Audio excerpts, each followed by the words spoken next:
Okay, so this is what I got. And so from my last sugar shake,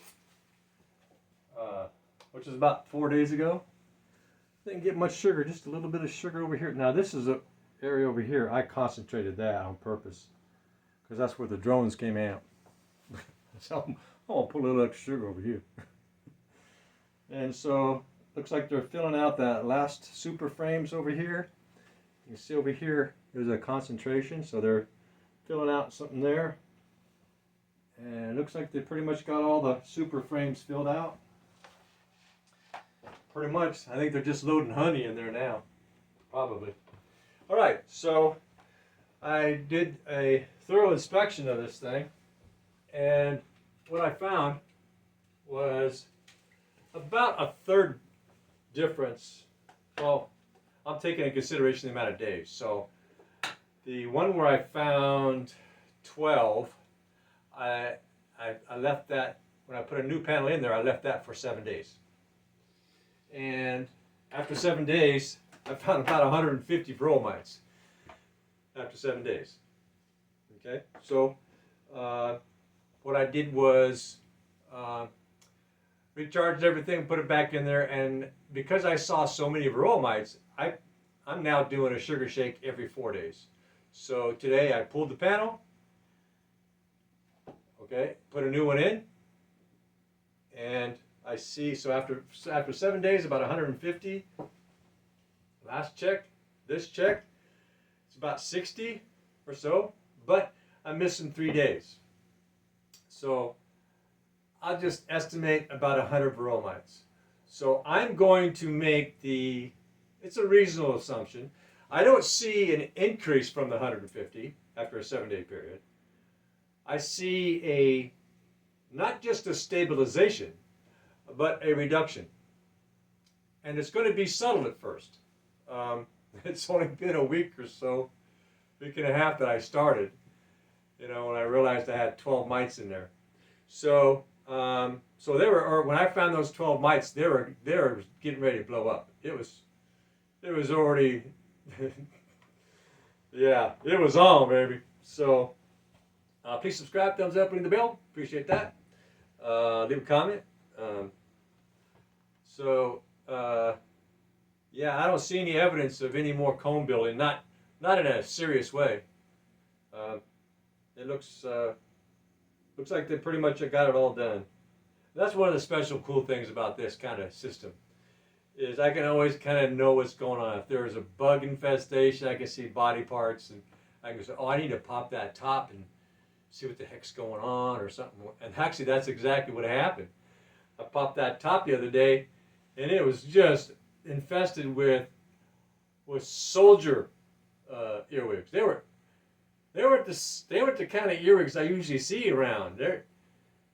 These were like dressed in armor compared to the ones I've seen. These were big earwigs, and they looked like they had a hard body shell. They didn't look fragile like the other ones I typically see. And they were red and just really big, like soldier earwigs.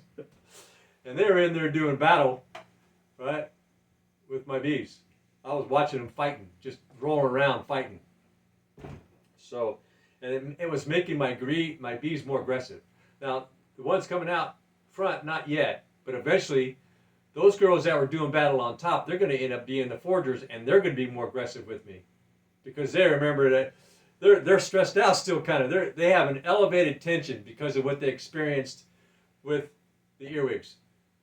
So those girls might be more aggressive with me down the road, because those were nursing bees, and those nursing bees came under attack, and they went into defense mode and then attack mode.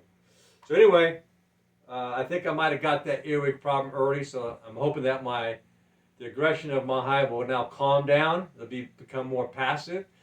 It's like if it reaches a certain point where too much stress is in that hive for too long, you can end up with a hive that is very aggressive. And, in my opinion, pinching the queen ain't going to solve that. It's about getting rid of the whole hive. Actually, I'd start with taken some. If I wanted to get rid of aggressive hive, I would get as many nursing bees as possible, um, transfer them into another hive along with the queen, leave all the foragers, all the ones that want to go back to the other one, just leave them to that hive. Maybe put some sort of pesticide in there to just kill them all. Because I don't think it's the queen, and I don't think it's the nursing bees. I mean, once we eliminate, now that's once we eliminate what's causing the tension in the hive. Once we eliminate the infestation or whatever's keeping them angry and fighting something, once we eliminate that, then create a new hive to, eliminate that aggressive hive. That's my opinion, and I'm sticking to it. It's not the queen, I don't think. I think it's the condition of the hive that creates a cultural set of violence, anger. I need to attack something still. What? Oh, I'm going to attack that person. Anyway, so yeah, it's not gone up, so that's a good sign that it hasn't gone up.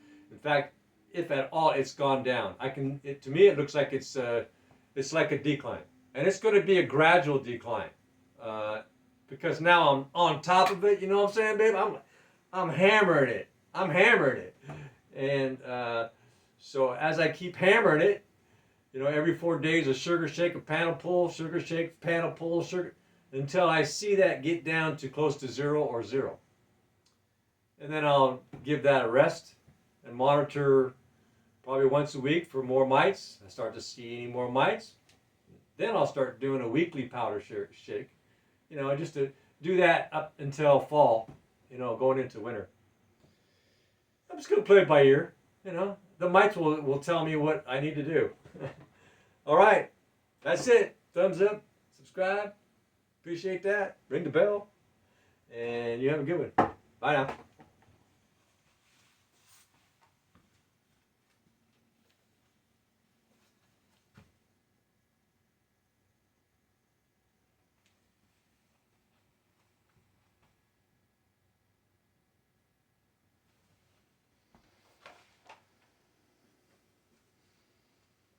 That's how I get my pictures and make my thumbnail.